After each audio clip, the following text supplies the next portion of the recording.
रक्षाबंधन साजरं केलं? नक्कीच आज अनोखाच कार्यक्रम इथं राबवण्यात आलेला आहे.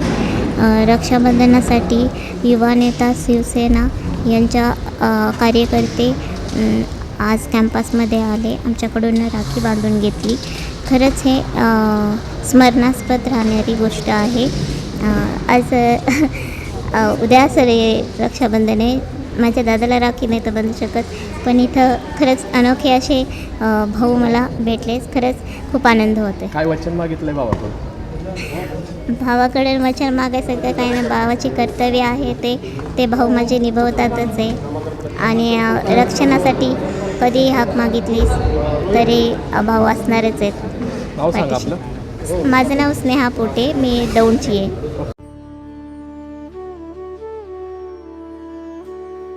भंगाणे गोल्ड राजवाडी कलेक्शन, सर्वात चांगलं, सर्वात मस्त. सीमा वावरे आहे. मी दीपस्तंभ मनोबल प्रकल्पातील एक विद्यार्थिनी आहे. इथे 3 वर्षांपासून MPSCची तयारी करते आहे आणि दरवर्षी आमच्या मनोबलमध्ये खूप छान असा रक्षाबंधनचा त्यौहार सेलिब्रेट होतो. आणि यावर्षी तर इन ॲडव्हान्स आम्हाला रक्षाबंधनच्या आदल्या दिवशी त्यौहार सेलिब्रेट करायला मिळाला, तेही इतक्या मोठ्या दिग्गज लोकांसोबत जे युवा सेना शिवसेनेचे नेते आहेत.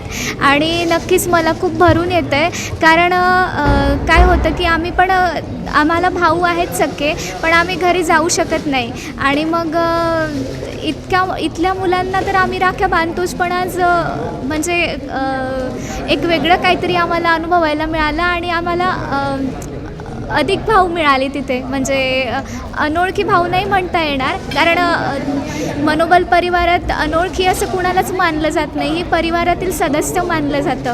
आणि मला इतकं भरून येतं आहे, मी स्वतः इथे भावूक होते आहे, कारण 2 महिन्यांपूर्वी माझ्या भावाचा म्हणजे आमच्या घरी इन्सिडेंट घडून गेला आहे. कारण माझा भाऊ एक्सपायर झाला, आमच्यातनं निघून गेला तो.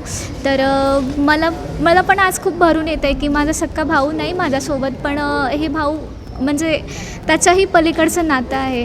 आणि एकच डिमांड करेन मी की जितकं बहिणींना स्वावलंबी तुम्हाला बनवता येईल तितकं बनवण्याचा प्रयत्न करा. नाव सांगा ताई आपलं. माझं नाव निलिमा वावरे आहे सर. दिव्यांगांसाठी एक अनोखा उपक्रम राबविलेला आहे शिवसेनेने, काय सांगाल? शिवसेना जळगाव शहर व युवा सेनेच्या वतीने आम्ही आज दीपस्तंभ फाउंडेशन मनोबल येथे दिव्यांगत भगिनींच्या हातून आम्ही रक्षाबंधन हा पवित्र सण साजरा केला आहे. खूप आनंद वाटतो आहे की आम्ही हा सण आज शिवसेनेच्या माध्यमातून आम्ही हा सण या भगिनींसोबत साजरा केला. काय उद्देश होता या मागचा नेमका? उद्देश एकच, आमच्या राज्याचे उपमुख्यमंत्री आणि आमचे शिवसेनेचे मुख्य नेते नामदार एकनाथरावजी शिंदे साहेब असतील, डॉक्टर श्रीकांत शिंदे साहेब असतील, हे लाडक्या बहिणींचे भाऊ झाले. मग आम्ही पण या लाडक्या बहिणींचे भाऊच होऊ ना, आणि त्या माध्यमातून आम्ही हा कार्यक्रम इथं राबवतो.